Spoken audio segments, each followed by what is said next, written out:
Show. I'm Lily, and today we're going to be making cream scones out of this book, America's Test Kitchen, the complete baking book for young chefs. So I'm going to be on page 40, and this is just a one-hat recipe. So let's get started. Okay, so for your ingredients, you're going to want 2 cups of all-purpose flour, 3 tablespoons of sugar, 1 tablespoon of baking powder, half a teaspoon of salt, 5 tablespoons of chilled unsalted butter, and I've just cut these into 1/4-inch pieces. And you're also going to want 1 cup of heavy cream. Okay, so the first step is to take your food processor, and in it I'm going to add all of my flour, my baking powder, my salt, and my sugar. And I'm going to turn my processor on, and I'm going to let it go in there for about 3 seconds. So now that I've done that, I have just sprinkled in my butter, and I'm going to pulse this for 1 second at a time until the whole mixture looks like coarse. So I just want to mention that if your dough is just taking a while for the butter to be completely mixed in with the flour, it's totally okay. It took me a while too. It took me about 2 minutes of just 1 second pulses until finally the dough has just come together. So don't worry if it's not coming together. So I'm just taking the flour mixture out of the food processor, and I've placed it into a large bowl. I've also added my heavy cream, and I'm just going to finish adding the rest of that in. And I'm just going to take a rubber spatula to combine all of this. So it's going to look like kind of like a shaggy dough, like in my other scones. And so you don't want to overmix this. And that's a key part of this. And you don't want tons of just coarse flour.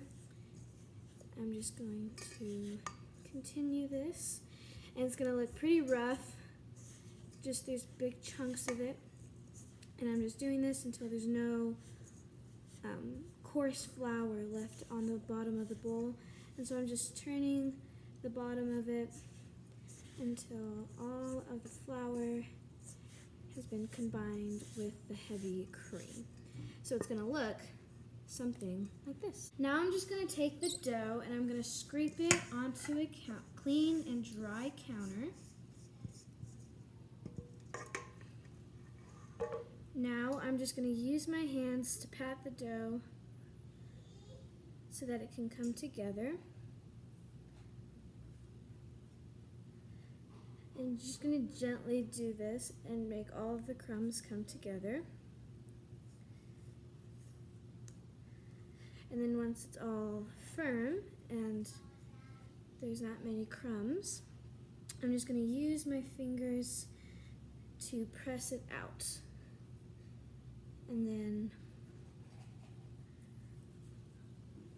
you don't want them too thick, but you also don't want your circle to be too big. So you're just going to leave it somewhat like that. So once I've made my circle like this and all the dough is stuck together, I'm going to take a bench scraper or a pizza cutter, and I'm just going to go right down the middle. And if your dough starts to fall apart, you can just pack it back in with your fingers, like that.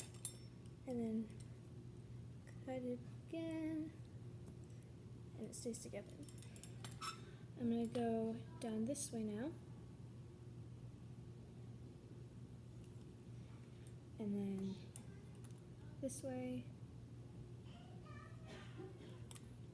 And then this way.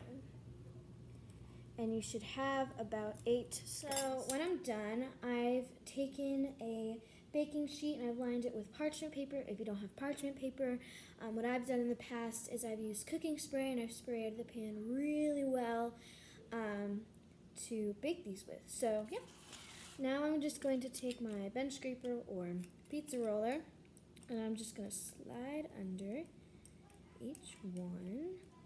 The first one's always the hardest, so you can take 2 out like this, and then cut it again, and I'm just going to pack this down again and slide the other scone and just grab that and I'm going to place it right on the parchment paper.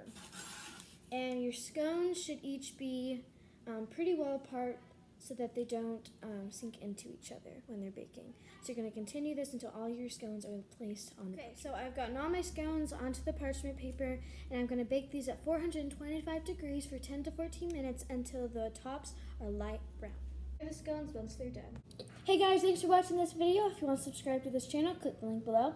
And if you want to buy this book, click the other link below. And don't forget to hit that like button. Bye guys!